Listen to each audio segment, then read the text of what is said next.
If you can hear water lapping in the background, that could have something to do with the fact that this particular Retromodernism video is brought to you from, yes, you guessed it, Venice.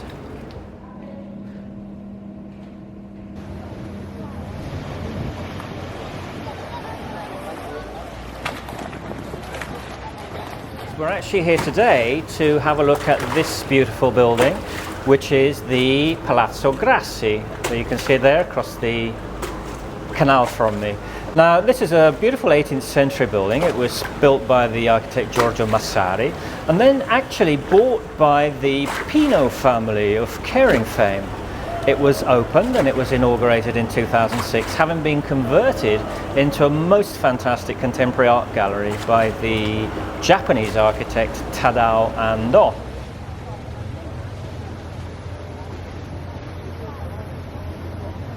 So it's a blistering day here in Venice, but we've made it to our exhibition, Luc Tuymans and the Palazzo Grassi. So let's go inside and check it out.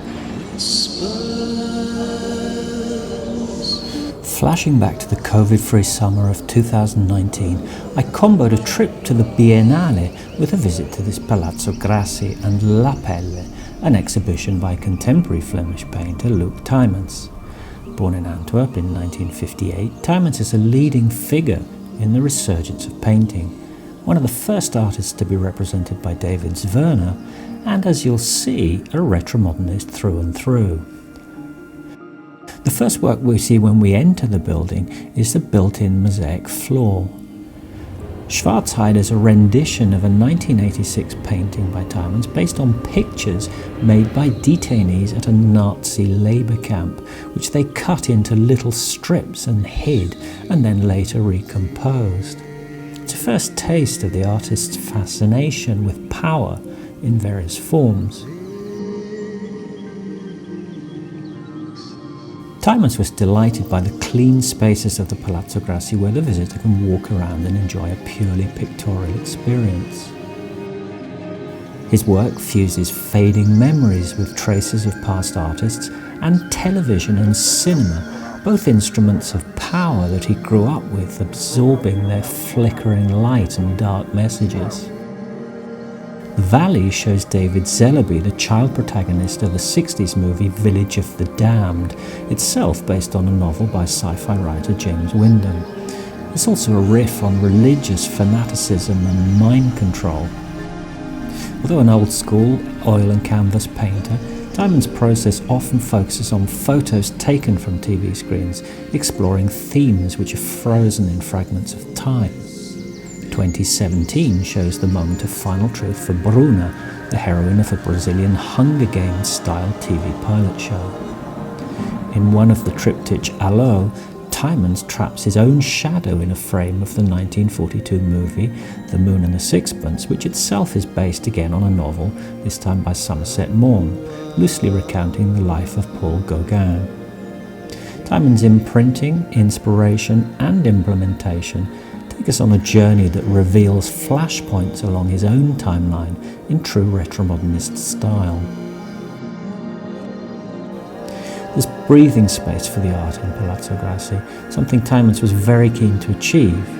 It's a dreamlike experience, and for the trained retromodernist eye, this exhibition also brims over with nods to the likes of Paul Cézanne, as well as others you'll see later like Marcel Duchamp. The creepy figure in balloons was inspired by a clown that the artist actually saw walking the streets at night with a baseball bat in his hand.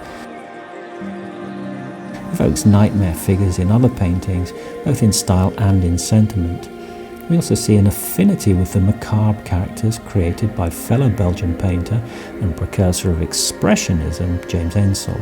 Tuymans also actually curated a major show for Ensor in 2016 at the Royal Academy in London.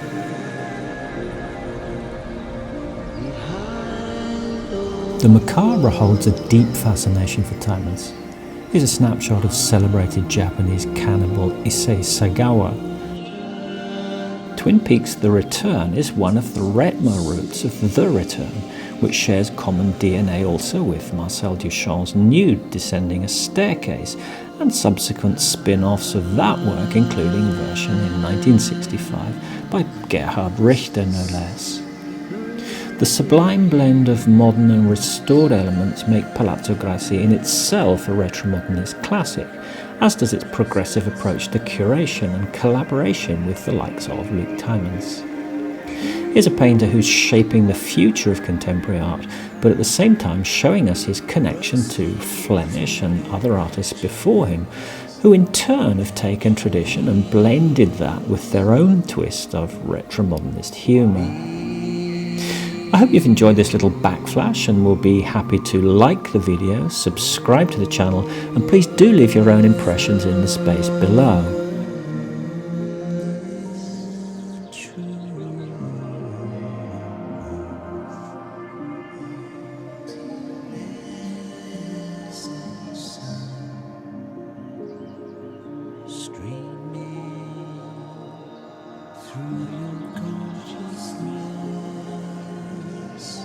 Thanks also to Nick Gent of the Mind Orchestra for providing the super atmospheric music, and you'll find a link to his website and others in the video description below. That's it for now then. See you again at the home of pure art and soul.